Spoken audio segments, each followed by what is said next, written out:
Florida A&M declines the 2024 Orange Blossom Classic invitation. So for the first time in history, FAMU will not be in the OBC.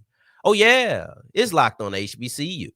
Play my music. You are Locked On HBCU, your daily podcast covering HBCU sports. Part of the Locked On Podcast Network, your team every day.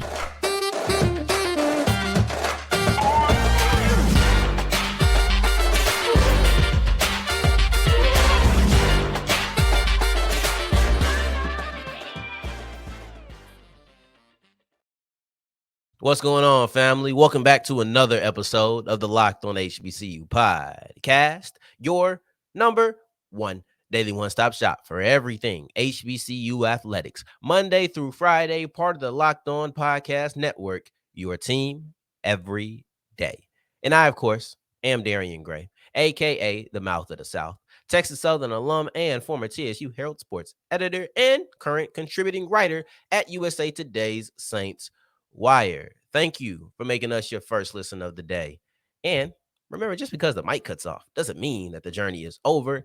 It just means it's time to follow me on Twitter at South Exclusive. Starts with an S, ends with an S. Today's episode will start with the big news that FAMU has withdrawn themselves from the 2024 Orange Blossom Classic. It'll wrap up with the preseason polls from the SIAC Media Day, which is voted on by the coaches and SIDs in the conference that will tell you who they believe is going to be the best team all the way down to the worst team this upcoming football season. And in between all of that, Howard head coach Larry Scott had some what I believe to be ridiculous reasoning for why there should have been a MEAC championship game last season. But we'll get into that.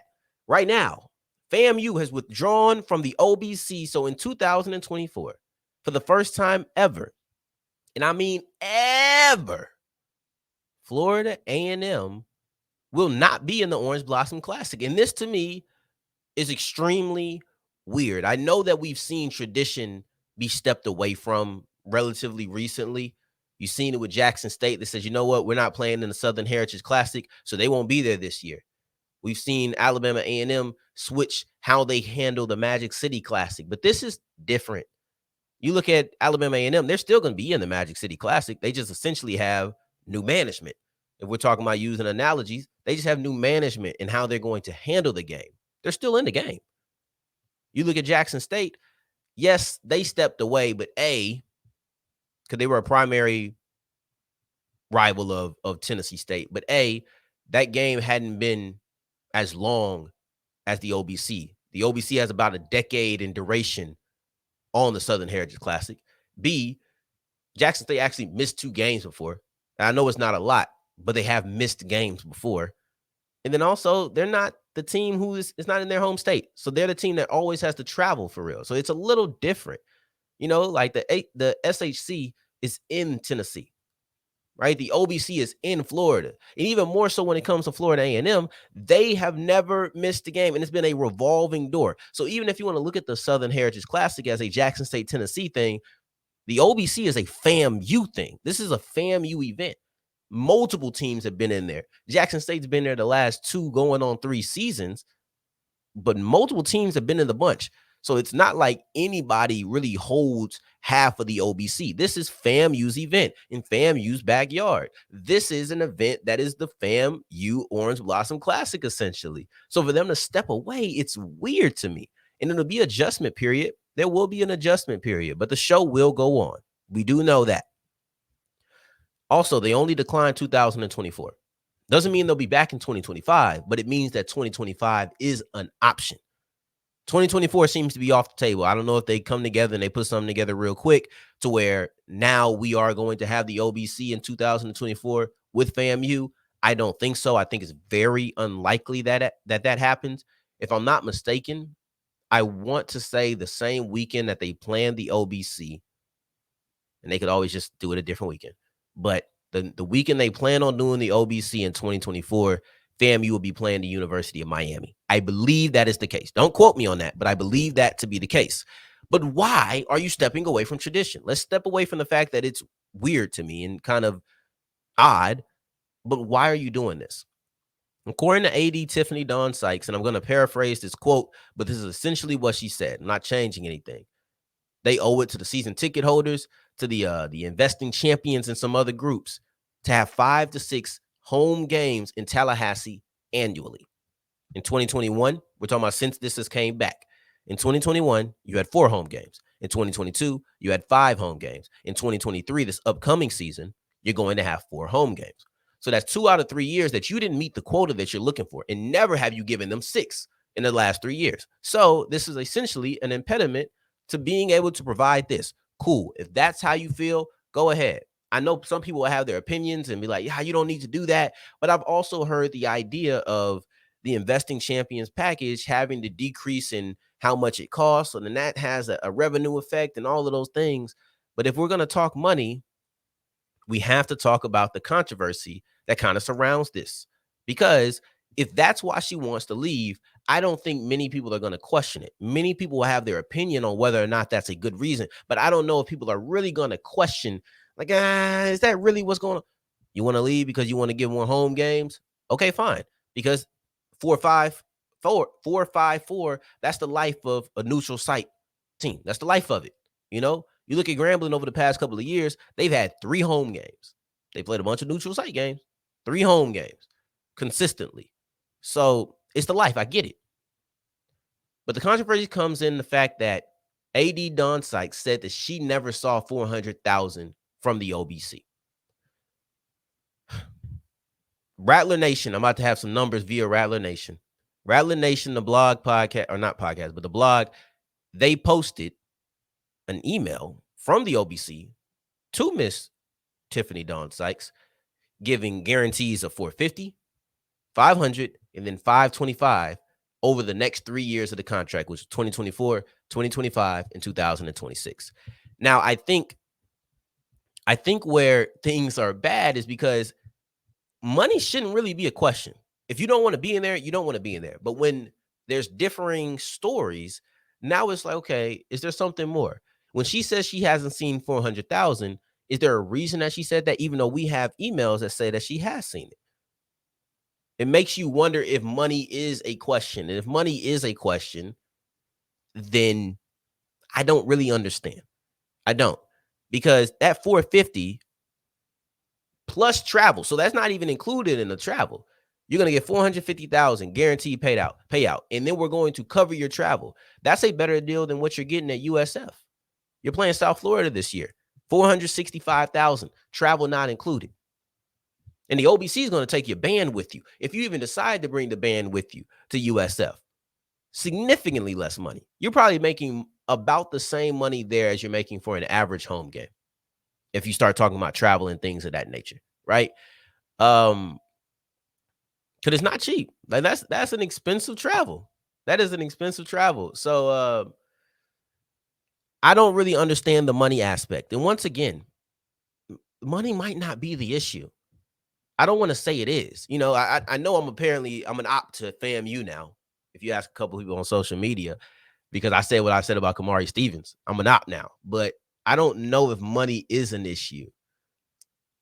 I hope it isn't, because you're going to get more to face an FCS opponent that if you beat is not an upset.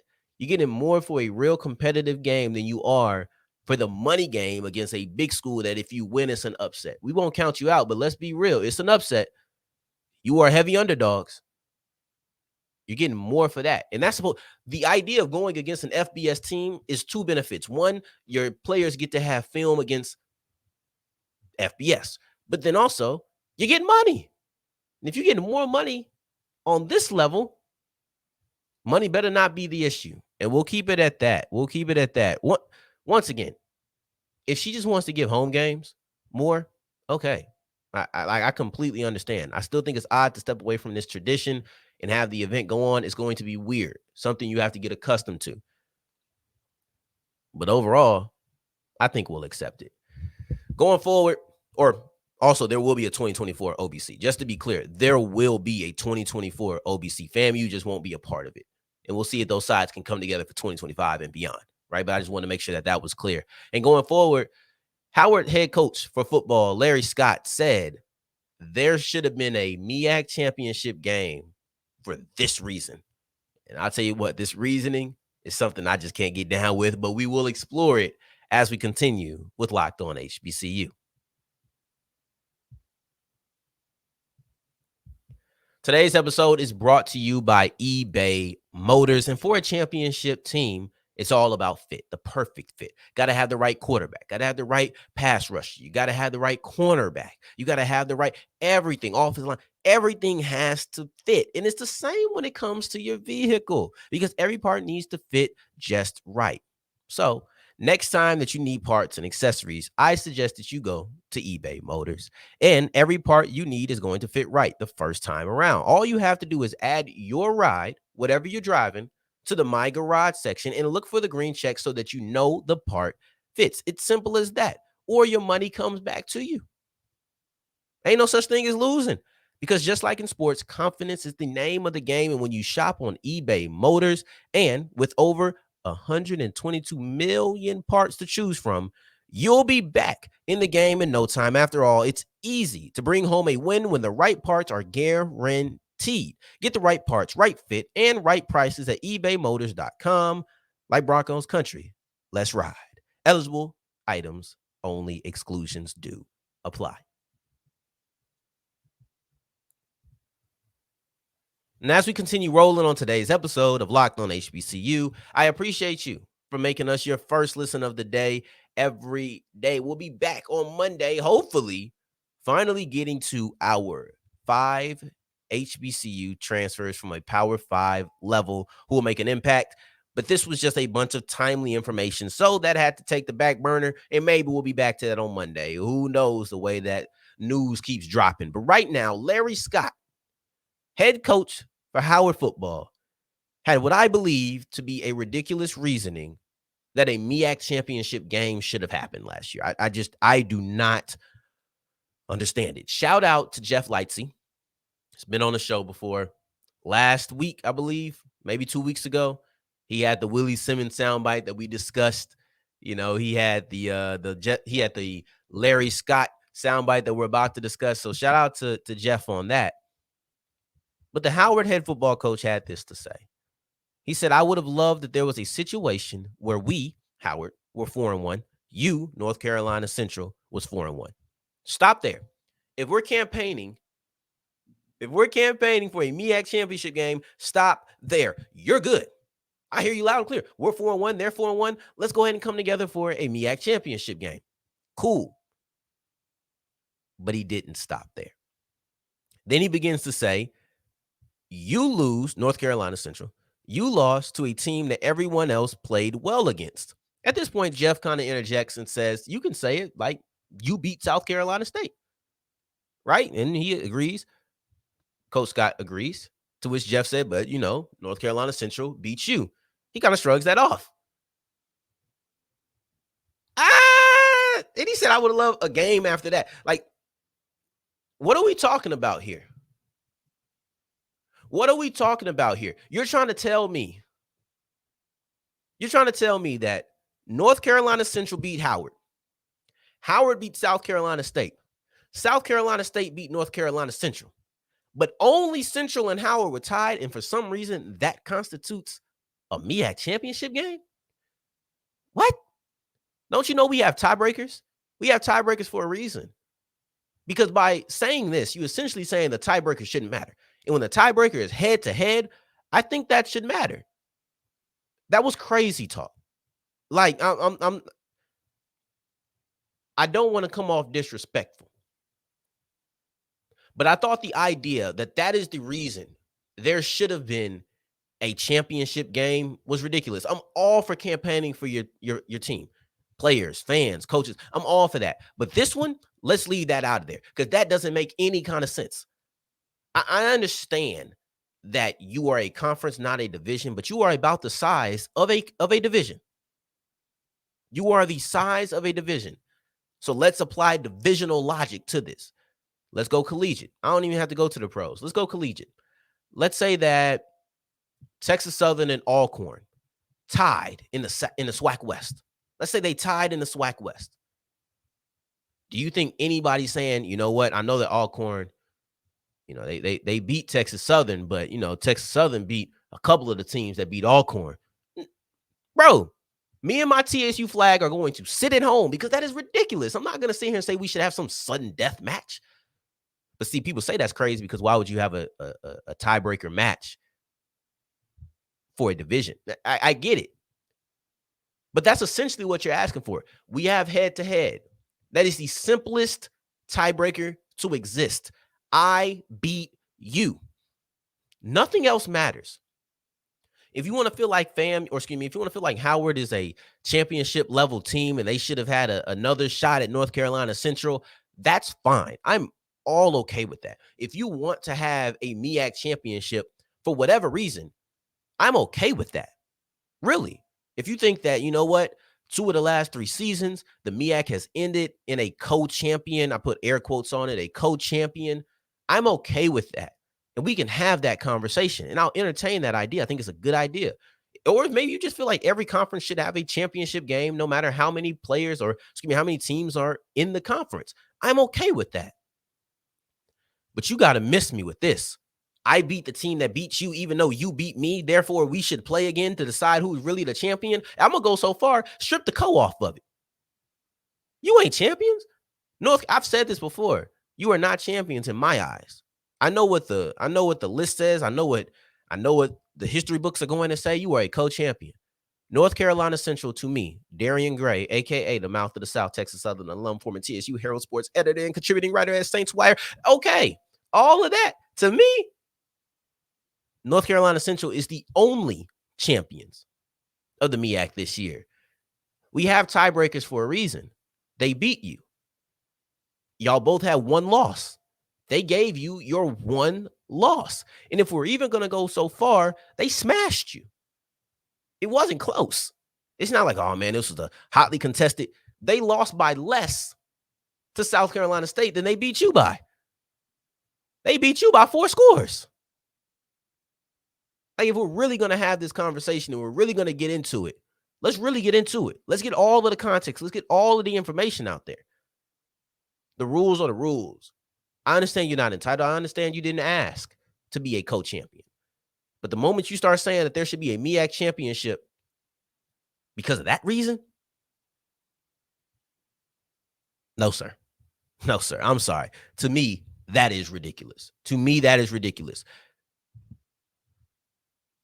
Co-champions in basketball and all these other sports, they work because you have a tiebreaker called the tournament. So when you say that Howard and North Carolina Central are co-basketball champions, well, at the end of the tournament, it's only going to be 1. Every sport ends with 1 champion. Every sport ends with 1 champion. And in football, that champion is North Carolina Central. I'll hear other campaigns for the MEAC championship game, but not this. This is ridiculous. It flies directly in the face of why we have tiebreakers. So no, sir. No, sir, I'm not accepting this. Now, one thing I will accept is what the coaches say about who will be the best team in the SIAC next year, and they predict that Benedict College will run it back despite losing their quarterback. So let's explore that as we continue with Locked On HBCU.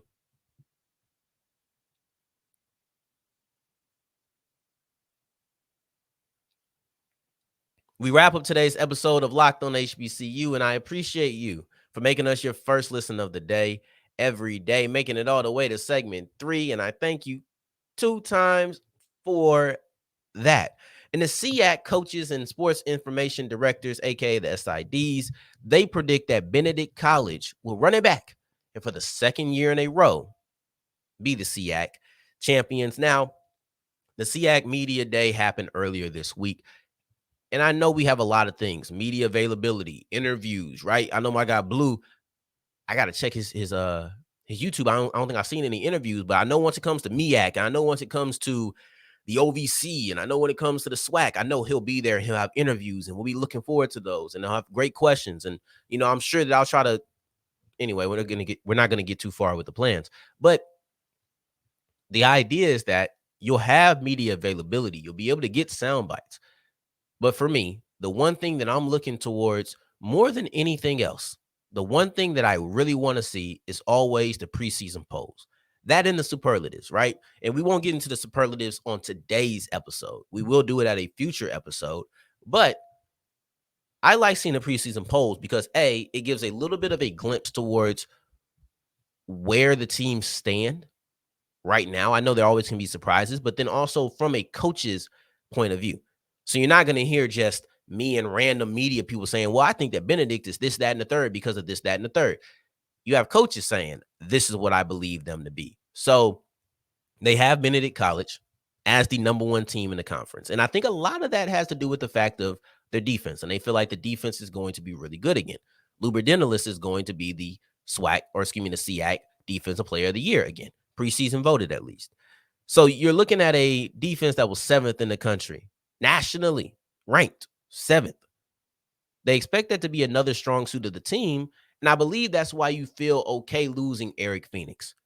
Because you know what? Losing a quarterback is a big deal. But when you lose a quarterback and you still expect to be the number one team in this conference by your peers, that speaks volumes of something. And I think it's going to speak volumes of the defense. So you have Benedict at number 1. You have Albany State at number 2, Tuskegee at 3, Fort Valley State at 4. And we can really probably stop there, but I do want to let you know where everybody else ranks. But that's the 4 to really kind of focus on. 5, Savannah State. 6, Lane. Edward Waters at 7. Miles at 8. Central State at 9. Clark at 10. Allen at 11. Kentucky State at 12. Morehouse at 13. So you look at that top 3. Fort Valley State, I think, is the team they think could jump and maybe make a surprise and kind of be up there. But really it's looking like a 3 team that you really want to focus on, at least for this conversation. Because Fort Valley State does also have the offensive player of the year, the preseason offensive player of the year, coming back in their quarterback, so you can't count them out. But Albany State and Tuskegee are both switching coaches, and they're switching positions. So last year, Albany State was 3. Tuskegee was 2. Tuskegee actually went undefeated, right? They ran the table until they ran into Benedict College in the conference championship game. But you're looking at teams who switch coaches, right? You have Quinn Gray coming in for Albany State. You had Coach Ruffin, he stepped down for Tuskegee. He's just going to be their AD now. They switch coaches, but then I guess, I don't know, maybe there's more faith in Coach Gray. Shout out to the family. No, we're not really related. But anyway, let me get through this. I'm being stupid today. Tuskegee finished the season undefeated. They ran the table. The way things are set up right now with Benedict 1, Albany 2, Tuskegee 3, by normal rules, you would actually see a repeat of Tuskegee versus Benedict in a SIAC championship game. But this year, they're doing it differently. This year, they're not going to just go with divisions. They've abolished the divisions. It's out of there. Erase that. Everybody's just in a pool. And everybody, whoever the best 2 records are going to be in the conference championship game. See, last year in 2022, Benedict and Albany State had this at finished with their overall record, right? They were in the same division. So because they were in the same division, only one could have represented the conference or that division in the conference championship game. But this year, if they do happen to have the 2 best records in the conference, they would just face off, even if they played already. So I think that's something that's interesting. That's something that needed to be discussed on why it changed. And that's a really good reason to look at how these things play out. Benedict to Morehouse, 1 to 13. And especially take a look at that top 4 of 1, Benedict, 2, Albany State, 3, Tuskegee, and 4, Fort Valley State. Those are the teams to watch in the SIAC. And going forward, I'll be discussing, hopefully next week, our Power 5 transfers onto the HBCU level and the 5 most impactful according to HBCU Game Day. But we'll see what happens over the weekend because news has been dropping like flies. But I appreciate you for making us your first listen of the day every day. And in the meantime, in between time, until the next time that we hear each other, family, take care, stay blessed. Peace.